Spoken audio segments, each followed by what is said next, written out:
Olá a todos. Em primeiro lugar, gostaria de agradecer a invitação. É um prazer estar acá falando para vocês. E vamos falar um pouco a respeito del câncer coloretal, com ênfase em la endoscopia.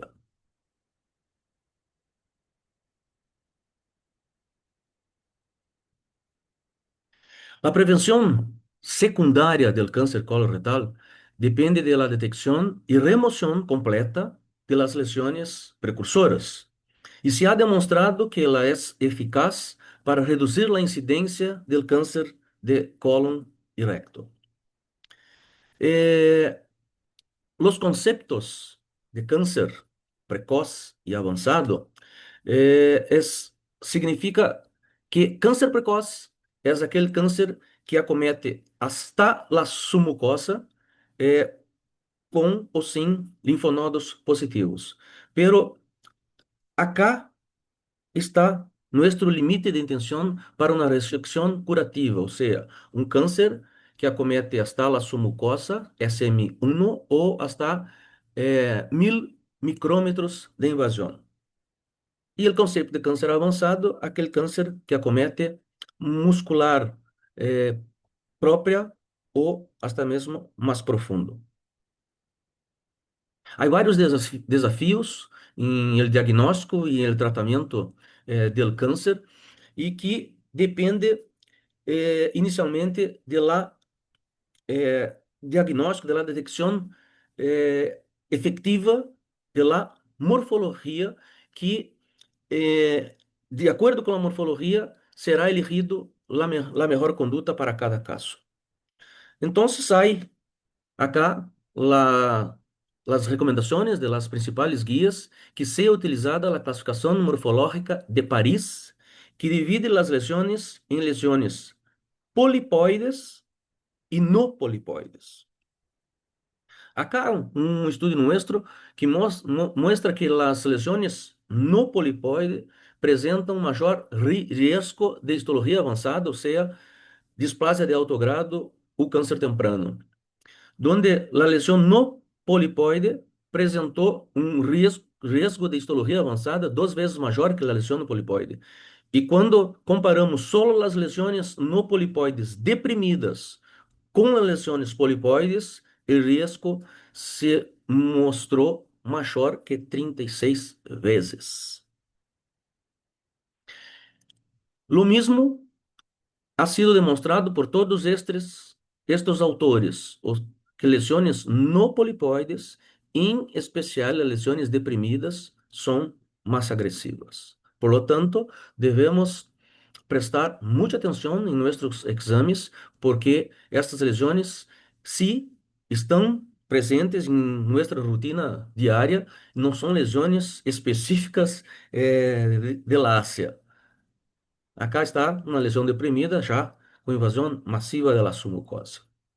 Devemos recordar uma outra lesão que apresenta morfologia também predominantemente no polipoide, que é a lesão céssula cerrada, que ocorre mais frequentemente em el colo direito, responsável por 15 hasta 30% dos casos de câncer. 70% dos casos são recobertos por mucina e tem um patrão específico de alta especificidade, que é a cripta tipo 2O, que é uma derivação do tipo 2 de Kudo, onde a cripta 2O apresenta uma cripta mais aberta, como veremos adelante, com alta especificidade para este subtipo histológico. Acá uma lesão no polipoide, com mais de 10 milímetros, estava em colo direito, com presença de vasos dilatados, também uma característica das lesões céssias acerradas, e uma delgada capa de mucina. Uma lesão pequena, com várias criptas tipo 2O, que são mais expandidas, mais abertas e de vários tamanhos. Também há a recomendação que se haga a classificação de las lesiones de crescimento lateral em granular, homogêneo ou nodular mixto, e no granular, plano elevada e pseudodeprimido. E mirem ¿Por qué que esto es tan importante? Porque la lesión pseudodeprimida apresenta invasión de la capa submucosa más, en más de 30%, enquanto el granular nodular mixto 10%, no granular plana elevada 5% e 0,5% para os tipos mais comuns, que são os granulares homogêneos. Por lo tanto, devemos preferencialmente, quando diante de uma lesão de crescimento lateral pseudodeprimida, intentar sempre a ressecção em bloco. E são lesões mais agresivas. Desde 2018, a Sociedade Americana de Câncer recomenda que se haga a colonoscopia de prevenção a partir de los 45 anos de idade. E mais recentemente, as principais guias de las sociedades de endoscopia e de gastroenterologia passaram também a recomendar esta idade para pensarmos el screening. Esta é uma publicação de novembro, dezembro de 2024, quando houve um cambio em los indicadores de calidad para colonoscopia, donde hasta este momento seria o ADR, Adenoma Detection Rate, taxa de detecção de adenoma, que é o principal indicador de qualidade em colonoscopia, era de 25% e passou a ser recomendada para, no mínimo, 35% em las colonoscopias de screening. Um outro indicador de qualidade passou a ser considerado a taxa de detecção da lesão céssula cerrada, que não havia, e que deve ser de por lo menos 6% de los exames de rastreio. Estos dois estudos mostram o mesmo, que um aumento em la taxa de detecção de adenomas pode resultar em uma redução do câncer de intervalo e também de morte por câncer. Há alguns acessórios que podem ser utilizados em la punta de los colonoscópios que permitem melhorar a detecção de los adenomas, afastando las plegas del colon, como o endocuff e os caps. Esta revisão mostra que a imersão em água se mostrou mais efectiva que a insuflação de aire para a detecção de los adenomas, com um aumento de 16% na taxa. O câmbio de água também se mostrou mais efetivo que o aire, aumentando a taxa de detecção de adenomas de forma significativa do ponto de vista estatístico. Duas manobras fáceis de ser utilizadas durante a colonoscopia, a retroflexão em colo direito e uma segunda observação em el mesmo segmento. Também mostraram mais detecção de adenomas. O feedback, algo muito simples e necessário, que cada endoscopista conozca seus resultados. E esta meta-análise demonstrou exatamente isto. Ou seja, quando o colonoscopista tem conhecimento de sua taxa de detecção, isto permite que sua própria taxa seja aumentada a partir disto. Esta é uma revisão da Sociedade Europeia que considerou que todas estas tecnologias seriam consideradas imagem avançada, ou seja, cromoscopias eletrônicas cambiando de término. E este guideline da mesma Sociedade Europeia, 2019, passou a considerar um novo tipo, uma nova opção de imagem avançada, que é o LCI. Para nossa felicidade, tivemos 4 estudos de nosso serviço participando desta guia. A imagem avançada atua especialmente em la detecção y también en la caracterización de las lesiones. Y vamos a empezar hablando al respecto de la detección. Este é um estudo nuestro publicado em Gastrointestinal Endoscopy 2019, donde comparamos três tipos de luzes: a luz blanca, o BLI e o LCI. O ADR com luz blanca 43%, 54% para BLI, praticamente 57% com LCI, com uma significância estatística favorável ao LCI quando comparado com luz blanca. Pero neste estudo participaram pacientes de screening, de segmento e também sintomáticos.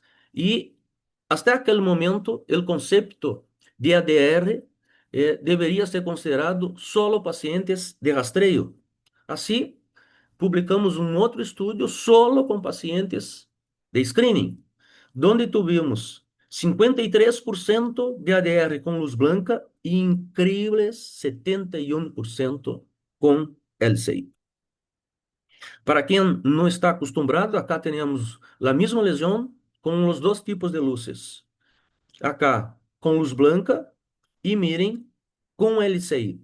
Como a lesão neoplásica costuma ser rica em capilares, a hemoglobina absorve a luz LCI e há um melhor contraste da lesão neoplásica e por isto uma maior facilitação para sua detecção. Acá temos um outro exemplo muito difícil de encontrar a lesão com luz branca e à direita temos a mesma lesão com LCI. E acá, depois da magnificação da imagem de la mesma lesão, é possível mirar perfeitamente sua microvasculatura, tanto com BLI, que é mais utilizada para a caracterização das lesões, quanto para LCI.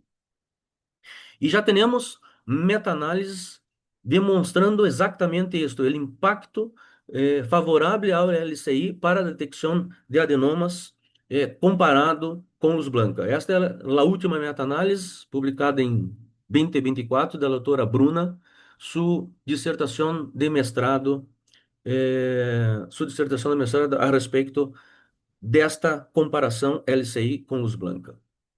Há várias classificações em imagem avançada, pero sin duda las más utilizadas son las clasificaciones NICE y en especial la JNET, donde la JNET evalúa patrones de vasos y de superficie, apresenta quatro tipos.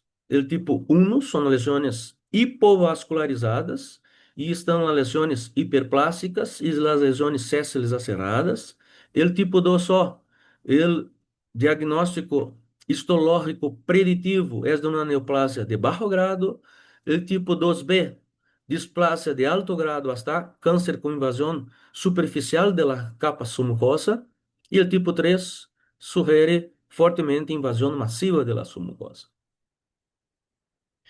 A inteligência artificial já é uma realidade em la endoscopia, através de uma rede neural artificial, mimetiza a função cognitiva do cérebro humano. Acá, a posição da águia, que não se posiciona nem contra, nem em favor de la IA, pero reconoce que há um aumento na detecção de los adenomas de 8% com IA e 2% para a taxa de detecção de adenomas avançados e lesões sésseis acerradas. Para a guia europeia, para que a IA seja acepta, deve ou deveria apresentar resultados comparáveis a de los expertos ou endoscopistas experientes. Acá temos um exemplo de uma lesão demarcada por la IA. Há várias plataformas de IA, todas elas apresentam algum tipo de demarcação.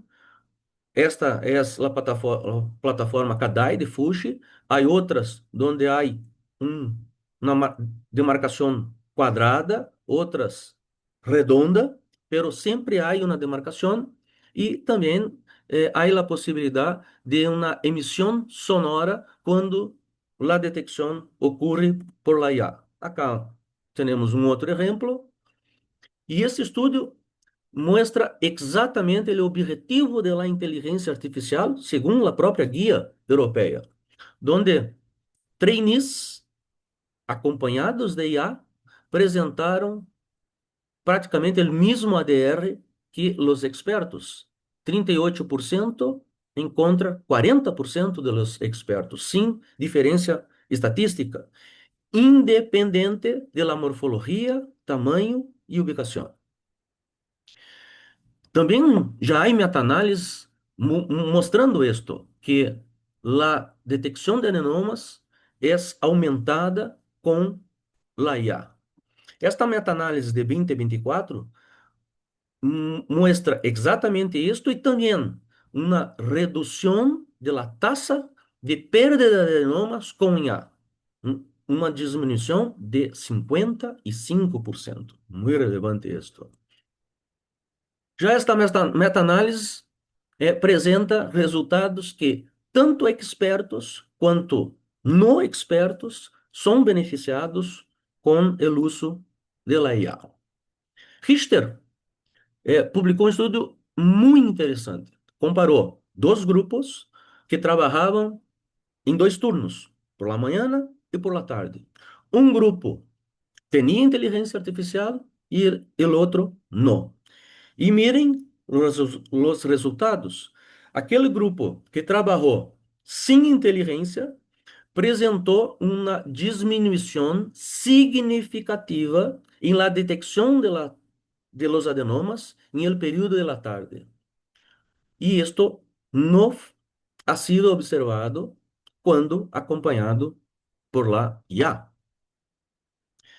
Miyaguchi, estudo japonês, este é o primeiro estudo publicado que comparou a tecnologia LCI sola e associada à inteligência artificial. ADR para LCI, 43%. Com inteligência, 58%, 59%, com significância estatística, tanto para expertos quanto para trainees, com resultados mais expressivos em el grupo de trainees. Hicimos o mesmo estudo, e esse estudo foi publicado semana passada, comparando LCI solo e LCI com IA, e não apresentamos resultados distintos. O ADR, 48%, LCI solo, 52% quando associado à inteligência artificial, e os mesmos resultados também para lesões sessiles acerradas, detecção das neoplásias, ou seja, adenomas mais lesões sessiles acerradas, e também adenomas avançados. E quando dividimos em grupos de indicação, também não houve diferença significativa tanto para screening, segmento e sintomas. Pero este estudo não mostra que há pouca significância para o uso da IA, e sim mostra que o LCI solo consegue apresentar resultados muito buenos em la taxa de detecção, mesmo sola, sem el auxílio de la inteligência artificial. É uma valoração de la tecnologia LCI. Este estudo mostra as principais causas e teorias do câncer de intervalo. 58% são por lesões perdidas, 9% de resecção incompleta. E há algumas técnicas de resecção, e vamos falar de las mais utilizadas em nossa rotina, em el mundo, que são a polipectomia e a mucosectomia. Em pensando Por lá, mucosectomia, esta guia da Sociedade Europeia de 2024, recomenda que lesões com menos de 10 milímetros sejam removidas com asa fria e está em contra a utilização de la pinça de biópsia para remoção de lesões. Ou seja, não devemos, segundo a guia europeia, utilizar a pinça de biópsia. Pero para a guia americana, para lesões com 2 milímetros ou menos, pode ser utilizada a pinça, desde que seja jumbo ou de grande capacidade. E para a guia japonesa, é aceitável para lesões com 3 milímetros ou menos. Acá temos uma lesão pequena, a microvasculatura demonstrando que se trata de uma lesão neoplásica, provavelmente de baixo grado. Acá está a asa aberta e a lesão em posição central da asa. Se cerra, muito importante que também tenha mucosa normal ao redor da lesão, e acá está a lesão ressecada com mucosa normal em sua circunferência e o sítio de ressecção. Este é um estudo nosso que mostra a segurança desta técnica, onde tivemos em 476 lesões removidas por esta técnica, tivemos solo um sangrado imediato, que ha sido considerado com duração de mais de 30 segundos, e foi tratada de maneira muito fácil com argon. E acá está o caso. Lesão removida, mucosa normal, sendo ressecada também, o sangrado, um pouco mais de tempo, e o tratamento com argonplasma. A guia americana e as outras guias também recomendam que seja utilizada a asa caliente para a remoção de lesões pediculadas com 10 milímetros ou mais. Vamos para a mucosectomia. É uma técnica muito fácil, onde se hace uma injeção de um fluido em la capa submucosa com elevação de la lesão. Se hace uma apreensão de la lesão com uma asa de polipectomia e pode ser a ressecção tanto em frio como caliente. Há várias soluções que podem ser utilizadas para a mucosectomia, pero esta meta-análise mostra que soluções viscosas permitem maior ressecção em bloco e menos lesões residuais. Acá temos um exemplo de uma lesão deprimida, que mesmo pequena, por seu comportamento mais agressivo, deve ser removida por uma técnica mais avançada, a injeção, a apreensão, acá está a lesão, mucosa normal, e a lesão já lista para ser enviada ao patólogo. Um outro exemplo de uma lesão um pouco mais de 10 milímetros em cego, a injeção e acá o sítio de ressecção. Segundo a guia europeia, há a recomendação de la polipectomia fria ou mesmo mucosectomia fria para lesões sésseis aceradas de qualquer tamanho, desde que não haja sospecha de displasia. E acá um exemplo de uma lesão com mais de 2 centímetros, sacada por polipectomia fria e em fragmentos, em piscimil. Esse é um estudo interessante que demonstrou 2 fatores preditivos de displasia ou câncer para lesões sésseis acerradas, qualquer componente séssil ou a migração de las criptas 1 e 2 de Kudo para os tipos neoplásicos 3, 4 ou 5. Acá temos uma lesão no polipoide com um componente séssil, ou seja, um fator preditivo para a displasia. Acá temos las criptas 2O e la cripta 3L. Os dois fatores preditivos para displasia, ressecada em bloco, e esta era a recomendação que a área suspeitosa de displasia deve ser ressecada em bloco por mucosectomia caliente.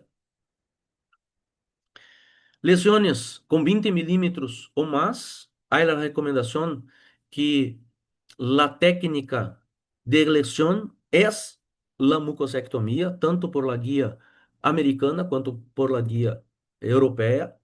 Acá temos uma lesão com mais de 10 centímetros em recto, com patrões vascular e de superfície, sugerindo lesão benigna aún. E pensamos la injeção, la resección en pisimil, e acá está o resultado final. Há a recomendação que seja utilizada poto de alta qualidade e evitar biópsias em lesões que podem ser removidas através de técnicas endoscópicas. Porque a biópsia não oferece um diagnóstico qualitativo, pode causar fibroses em la submucosa e dificultando a ressecção endoscópica. Ou seja, devemos fazer a biópsia óptica, sem a utilização da pinça.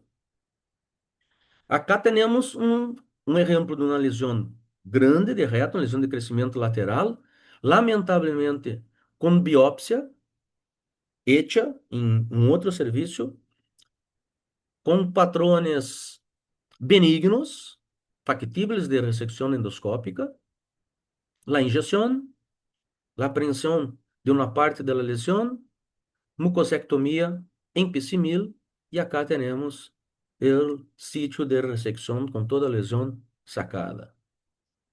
Há a recomendação que seja hecha uma termoablação em casos de ressecção em pisimil, e acá está o último caso apresentado com argón em los márgenes.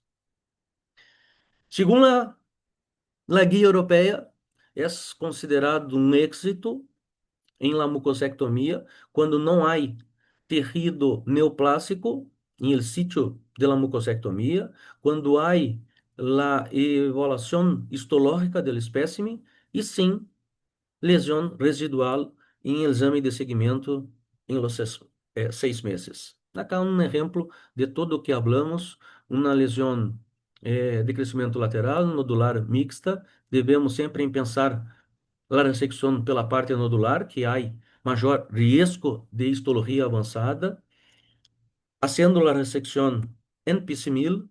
Acá temos a ressecção completa da lesão e a cicatriz em el primeiro exame de seguimento. A principal crítica de la resección em pisimil é a relativa alta taxa de recurrência, podendo ser de hasta 23 ou mais de 23%, pero na maioria dos casos, a lesão residual é muito facilmente tratada com uma nova ressecção endoscópica.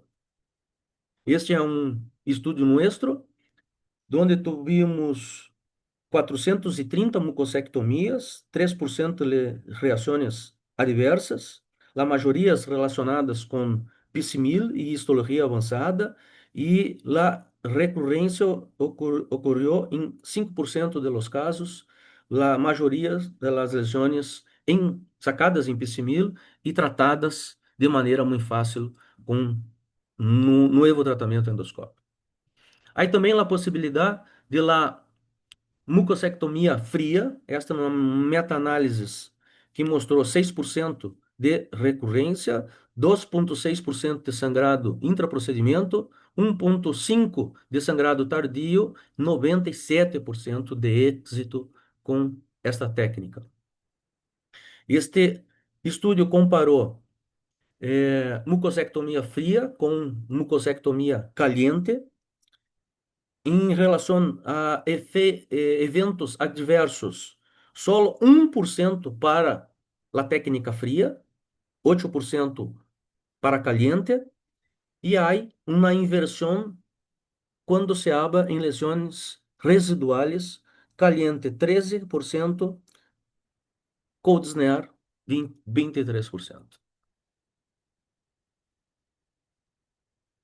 Menos perfuração para cold snare. Miren que em este estudo todos os casos de perfuração ocorreram com mucosectomia caliente, menos sangrado pós-procedimento, mesmo menos sangrado intraprocedimento, pero com mais lesões residuais para o grupo de mucosectomia fria.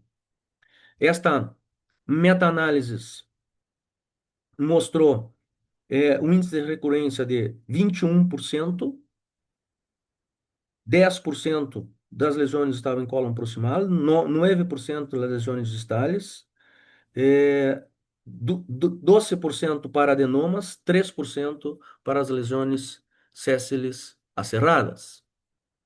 Há também acá a técnica underwater, que é uma possibilidade de fazer a resecção das lesões, onde com a água a lesão acaba se elevando com a presença de água, facilitando o posicionamento e a resecção com a asa.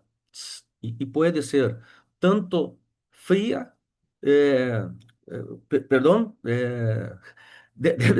deve ser caliente. Acá está a comparação de la mucosectomia underwater com convencional e há menos eventos adversos para la técnica underwater. Maior ressecção em bloco e maior ressecção R0. Um outro estudo comparando e mostrando melhores resultados para a técnica underwater quando comparado com a convencional. Well, muchas gracias por la atención. Fue un gusto hacer essa apresentação para ustedes e agora estou listo para escuchar las preguntas e para pensar la discussão. Um abraço a todos.